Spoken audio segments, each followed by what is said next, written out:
Let's do a little fantasy football face-off between a couple different topics. Let's start off with topic number 1. What running backs outside of the top 5, so you're talking about McCaffrey, Barkley, Cook, Elliott, and Henry, which running backs outside of those top 5 do you have ranked higher than the 1.1 in a rookie startup draft?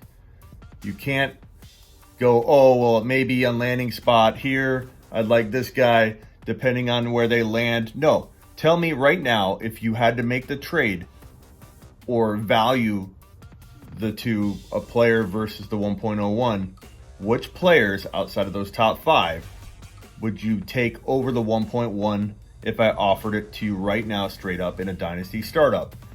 Question number 2 for the fantasy football face-off content series that I think I'm going to launch on a regular basis here. Let me know in the comments if you want to see this show more.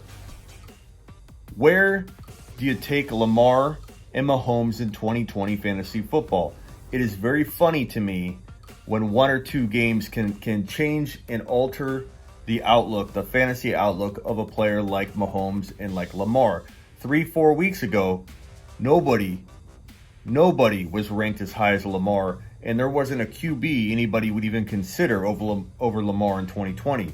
Now, all of a sudden, after one massive game from Mahomes looking like the player that he was the year prior, everybody's got Mahomes as the number 1 fantasy football QB, and rightfully so, and I understand it, and I agree.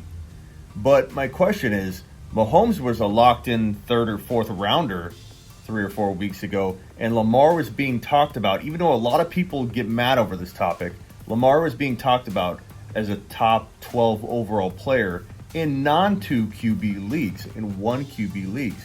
Now, you'll get a lot of, I'll never take a QB early truthers. They're going to get upset over that, and they were upset even back then. So the range for where people would take this guy was crazy wide.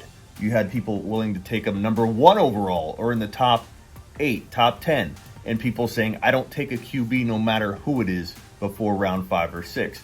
The range was really wide. But now, with Lamar failing in the playoffs, a lot of people are dropping him 5, 6, 7, 10 spots. He's now, I think, leveling. We don't have fresh ADP data in front of us because there is none. So we're guessing, but I would venture to say that he has an ADP right around 2.08 to 2.12. Maybe 2.05 to 2.12. Maybe it's that wide. That's where I think if we had good, fresh, accurate ADP data right now, that's where I think you'd find Lamar. Mahomes, 3 or 4 weeks ago, was in the 3rd round, deeply embedded in the 3rd round. Now Mahomes is definitely, I think, in that 2.12 all the way on up until the mid-second round. Is that crazy? Do you agree with that? Where would you take these QBs, and which one do you rank over the other heading into 2020? And I want to hear dynasty and redraft below. My third question, and let's get back into the rookies, and this might kind of brush up against the first question. Jerry Jeudy, potentially the next Randy Moss, or he's differently built. He's kind of hard to comp in the NFL with the current NFL players, but he has all these different mixtures of different elite talent. Reminds me of a smaller Randy Moss, but very, very dominant. What wide receivers would you take over Jerry Jeudy? List them in the comments and let me know. I think a lot of people think he could be a top 5 wide receiver for the future, and I firmly believe that that's a possibility depending on where he lands. If he lands in New York, get excited, Giants fans, because you have Dimes throwing the ball to Judy and Barkley keeping defenses honest. New York is going to be lit in the future if they go after Judy and land him.